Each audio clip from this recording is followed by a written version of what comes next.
Мир вам, братья и сестры. Сегодня вот с Божьей помощью закончили нож, еще один левша. Покажу, как всегда, с ножом не выпрыгивает, вынимается одной рукой, то есть пальчиком упираете с большим, кнопочкой я называю, и нож в руке, лезвием вверх, по якутским обычаям. Ну и проверим сейчас сразу по условиям договора.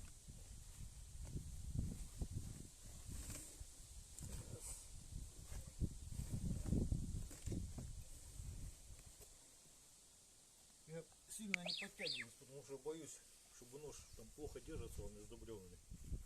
Один раз было такое, что в глаз ударил, когда вылетел оттуда. Так, ну нож ничего пока держится.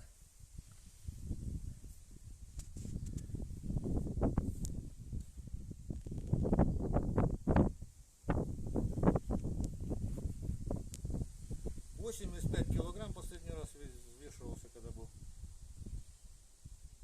С тех пор вроде не похудел совсем, хоть и пощусь вроде. Так.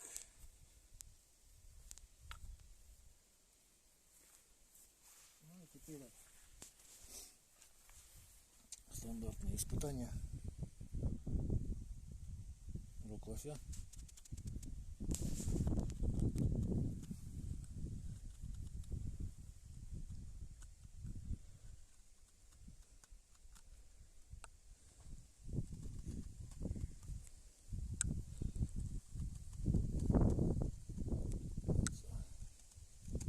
Леворукий, мне немножко неудобно с ним.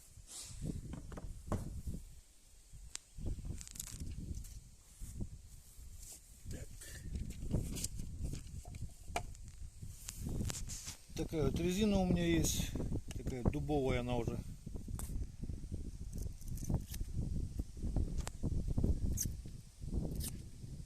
Видно, да, что режет с кордом вместе.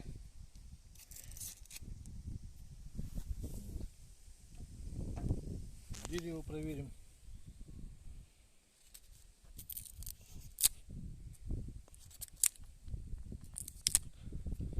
Ну и можно. Это вот на себя мне приходится, потому что леворукий нож. Вообще-то это небезопасно, конечно, занятие. Ну, просто чтобы показать, какие он стружечки может такие вот тоненькие, аккуратненькие делать. Заворачивать такие вот. Так. Здесь у меня вот коровий хвостик, высушенный уже совсем. Я тоже вот покажу, что вот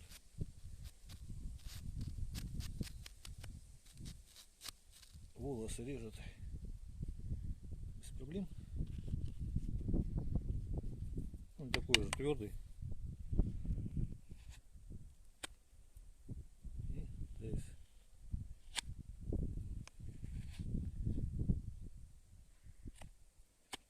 Вместе с волосами и это вот тоже режет нормально. Так. Ну и последнее испытание где-то после этого всего. Немножко ветер, неудобно. Это видно, да, что я двумя пальчиками его держу. До конца режет. Про ножны хотел поговорить. Вот они из двух половинок можжевельника. Клинок всегда стерилен, всегда приятно пахнет, хоть операции делай. И обтянут кожей. Клея между этими двумя половинками нету, но получается кожа зажимает, амортизирует как бы. И нож поэтому так вот плотно держится и вынимается в то же время легко. Ножны надо смазывать обязательно. Кто-то гусиным жиром мажет, кто-то, вот я баллистол домашний делаю. То есть там 20 грамм скипидара, 25 грамм керосина, 20 грамм и 100 грамм, то есть вазелинового масла. Это вот перемешиваю и мажу этим составом и клинок, сам смазываю, и ножны. Значит, если затопится, покажу, как править его. То есть кладете его для безопасности на какую-то плоскость. Такой вот ровный брусок деревянный с ровной плоскостью, вот этой вот. Кусок наждачки. данном случае 2000, ну а так вот если сильно затупится, там можно 180 для начала взять, потом 600, допустим, потом 2000 пройти, к примеру, и достаточно ему будет вполне. То есть вот такими вот движениями, вперед-назад просто, плоскость выводите. А с обратной стороны можно прямо позже вот так вот подводить. Это можно где угодно делать. Вот. Ну и все, в принципе, на этом. Вот видно зонная закалочка такая, линия хамон. Рукоять сувель береза.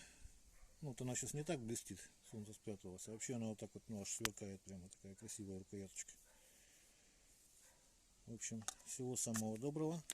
До свидания.